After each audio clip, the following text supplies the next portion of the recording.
প্রধানমন্ত্রীর বিদেশ সফর নিয়ে আরো জানাতে মালয়েশিয়া থেকে যোগ দিচ্ছেন আমাদের ইন্ডিপেন্ডেন্ট নিউজের deputy head of news Jahanara Parvin.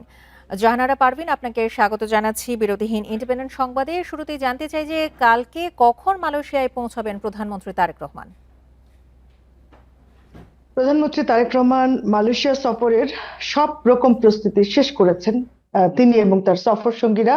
প্রধানমন্ত্রী তার এই সরকারের প্রথম সফরের জন্য মালয়েশিয়াকে নির্বাচিত করেছেন এবং আগামীকাল সন্ধ্যায় এখানে পৌঁছতে পৌঁছতে 4টা 45-এ ঢাকা থেকে তিনি রওনা দিবেন।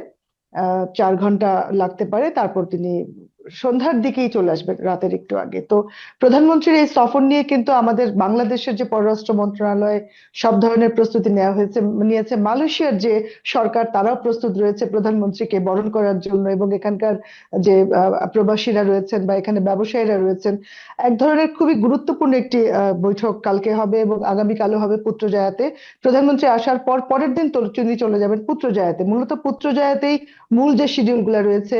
মালয়েশিয়ার রাজার সঙ্গে তিনি বৈঠক করবেন, মালয়েশিয়ার যে প্রধানমন্ত্রী আনোয়ার ইব্রাহিমের সঙ্গে বৈঠক করবেন, এখানকার শীর্ষ ব্যবসায়ীদের সঙ্গে বৈঠক করবেন। আমি যেটা মালয়েশিয়ায় আজকে সারাদিন কথা বলে যেটা বুঝতে পেরেছি, প্রধানমন্ত্রীর এই সফরটি আমরা এর আগে শুনেছিলাম ভারত সফর হতে পারে তার প্রথম সফর, কিংবা ভুটানের কথা শোনা গিয়েছিল, কিন্তু তিনি মালয়েশিয়া হয়ে চীনে যাচ্ছেন। এই চীন যাওয়ার আগে মালয়েশিয়া তার প্রথম সফর। এটা প্রধান বিষয় হচ্ছে শ্রমবাজারের সংকট নিরসন। বাংলাদেশের সঙ্গে মালয়েশিয়ার যে শ্রমবাজার রয়েছে, দীর্ঘদিন ধরে নানান সিন্ডিকেট সহ বিভিন্ন কারণে শ্রমবাজার বন্ধ রয়েছে, এবং মালয়েশিয়ার চতুর্থ দেশ কিন্তু বাংলাদেশ থেকে রপ্তানির দিক থেকে মালয়েশিয়া। তো এই যে একটি প্রবাসী যারা এখানে কাজ করছেন, শ্রমিক, তাদের যে দুর্ভোগ, সেটা তিনি সংকট নিরসনে একটি আশার আলো তৈরি হতে পারে বলে আশা করা যাচ্ছে। এর আগে বাংলাদেশ থেকে বেশ কয়েকজন সরকারি প্রতিনিধি এসেছিলেন, ফেব্রুয়ারিতে মার্চে তারা বৈঠক করেছেন, এবং যারা অবৈধ শ্রমিক রয়েছেন বাংলাদেশের এখানে তাদের বৈধতা দেয়া এবং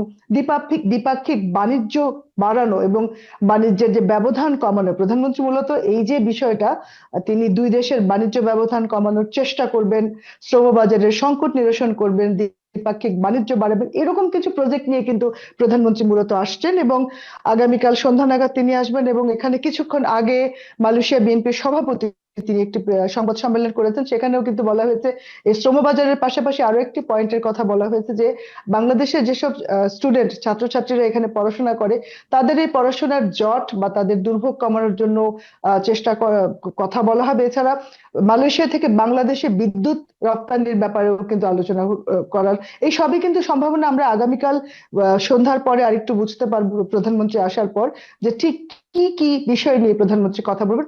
আপাতত আমরা এটুকু জানতে পেরেছি। জাহানারা পারভিন, তার মানে বোঝাই যাচ্ছে যে বিমানবন্দরে প্রধানমন্ত্রীকে স্বাগত জানাতে একটি আনুষ্ঠানিকতা তো রয়েছে, এবং প্রধানমন্ত্রীও বিভিন্ন বিষয় নিয়ে এই বৈঠকে আসলে আলোকপাত করবেন বিভিন্ন পক্ষর সাথে। আপনাকে অসংখ্য ধন্যবাদ আমাদেরকে সময় দেবার জন্য।